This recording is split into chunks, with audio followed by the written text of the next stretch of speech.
second graders. Happy last Monday of second grade.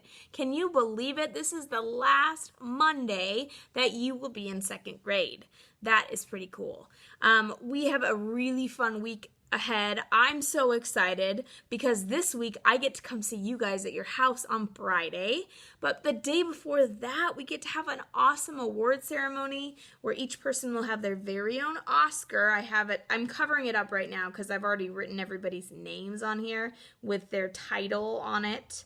But I'm not going to show that to you now because it's a surprise. You'll have to wait for Thursday to find out what award you got. So it's going to be super exciting. It's going to be really fun. If you're able to come, I'm going to put a link out on Thursday. Again, it's going to be at 2 o'clock, and it's going to be an Oscars, which is like a fancy party. So you're encouraged and welcome to dress up, but you don't have to, of course.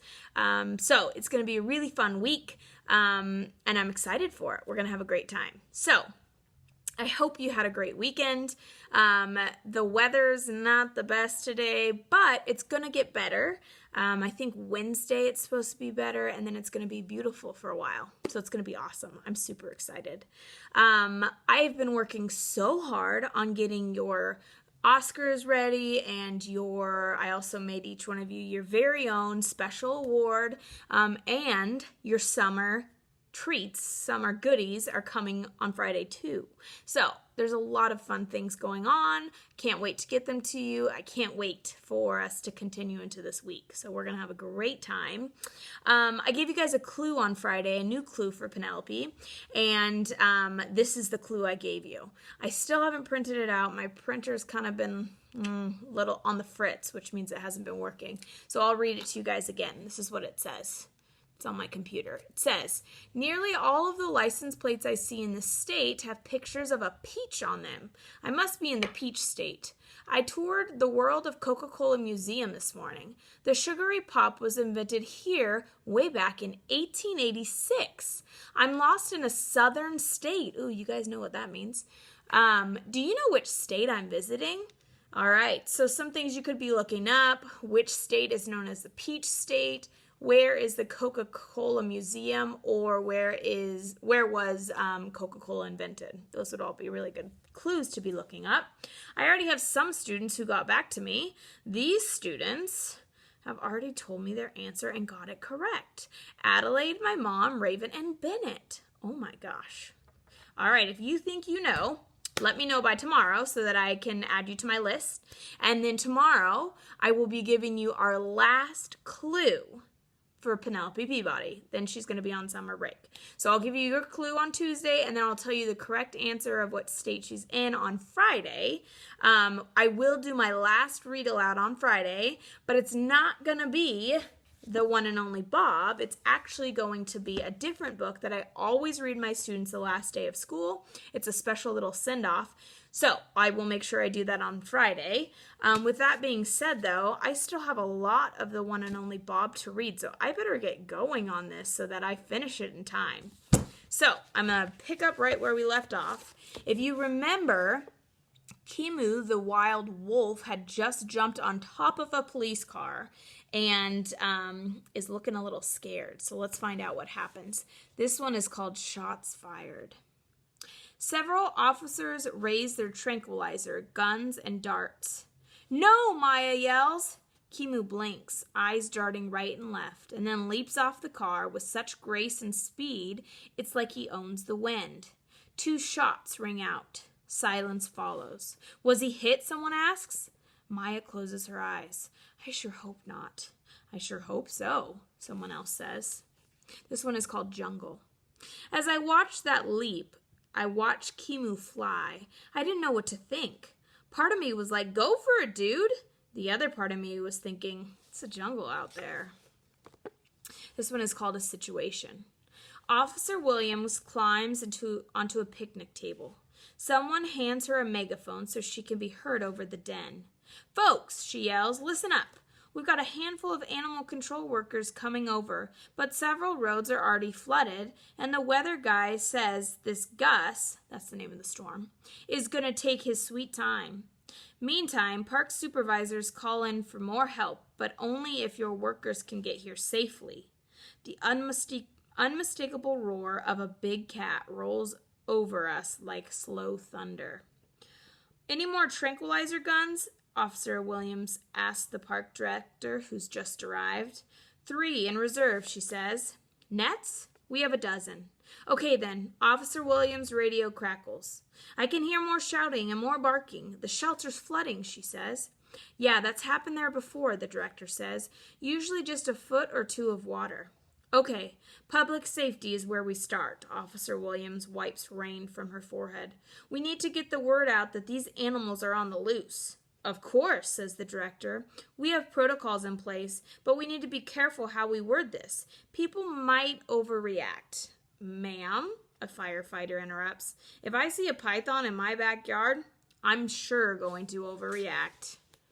First things first, said Officer Williams. Triage in the main office. Check wreckage for any survivors, animal or human. Fan out with tranquilizer guns and get an inventory on how many animals are loose. I wonder if it's possible that Officer Williams can be so... I wonder how it's possible that Officer Williams can keep so composed. Composed means calm. The air reeks with fear from animals, birds, people, and from me. And yet she doesn't seem worried about herself, just other people. Weird, the way some humans stick their necks out for others. Doesn't make a whole lot of sense, does it? Again, the crackle, the hiss, the barking. My ears perk up for a minute. Was that a familiar voice? Maybe someone I know? I'm going to the shelter at the elementary school, Sarah says. Her hands are trembling, but her voice is firm. To look for George and Julia, just in case. She strokes my head, and I'm happy to let her. I wonder if I should tag along with her to see if I can help out. But I know Ivan and Ruby are safe. Hiss, crackle, meow, bark. I hear it again.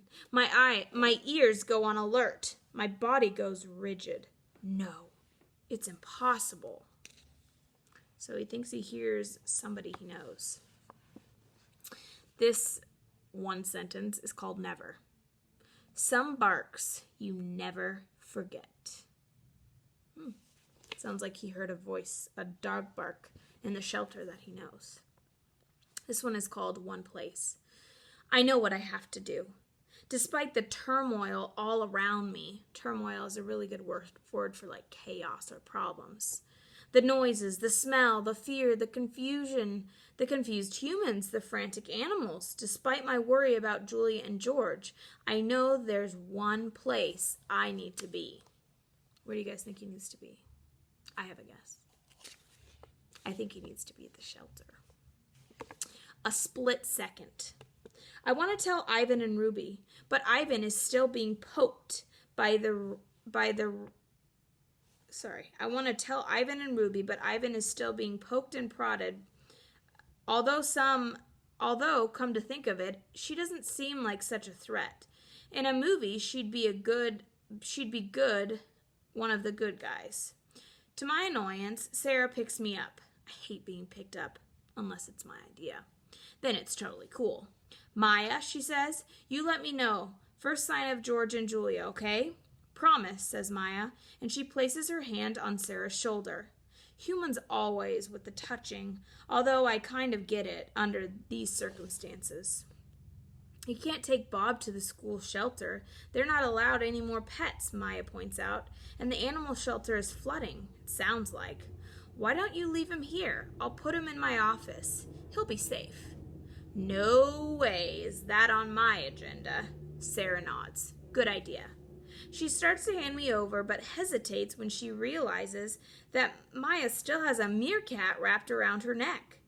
It's just a split second, but a split second is all it takes to escape when you're Bob, untamed and undaunted.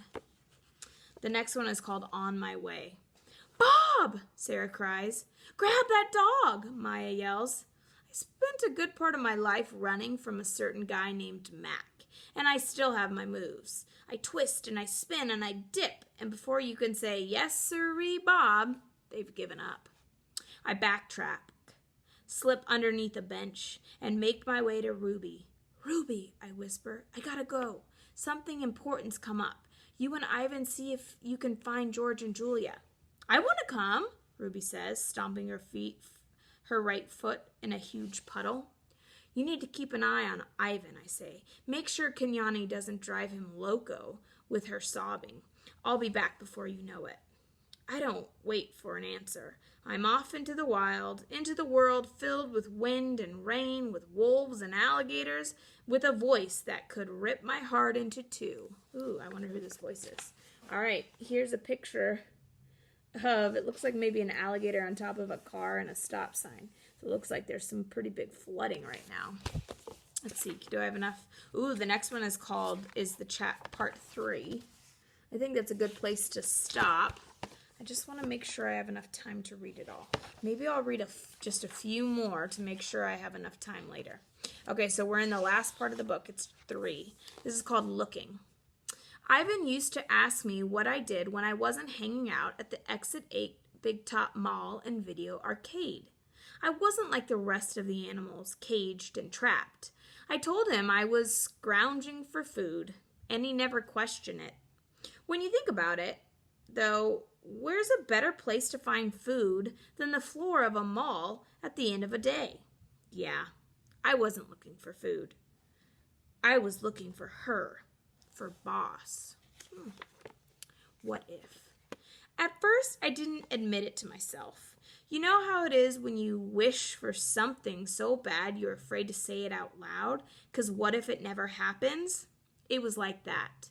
I knew the odds were crazy long. I knew I was nuts. And yet I went out day after day searching for her. This is called 6. There'd been 6 of us in the litter. So why was I only looking for her? Because it was her bark I'd heard. After the box landed, even after the truck roared past, I heard it. A whimper, bark, howl, cry. Something I've never heard since. She survived. At least at first. I survived. The rest of them didn't. So it sounds like one of the other dogs survived. This one's called Relieved. And what did I do? When I heard the bark, did I run towards it? Did I try and find her to save her? No. It was just a few weeks. I was just a few weeks old, helpless and useless. The cries stopped almost as soon as they'd started. And you know what? Part of me was relieved. I didn't want to go back onto that highway. I couldn't bear wanting to rescue her and not knowing how. I didn't want to see her die. But mostly, I was afraid. This one is called Coward. I was afraid, a coward.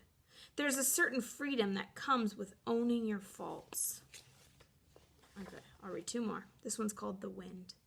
Every day I went looking for Boss, up and down the same barren stretch of highway. Sometimes I'd catch a hint of something helpful in the air and think it was my sister's scent. I'd be certain the breeze had brought me her voice like an invisible gift. The wind can really mess with your head. This one is called Enough. After a while, I stopped going to the highway. I stopped looking. It was a relief to give up. I had enough to worry about.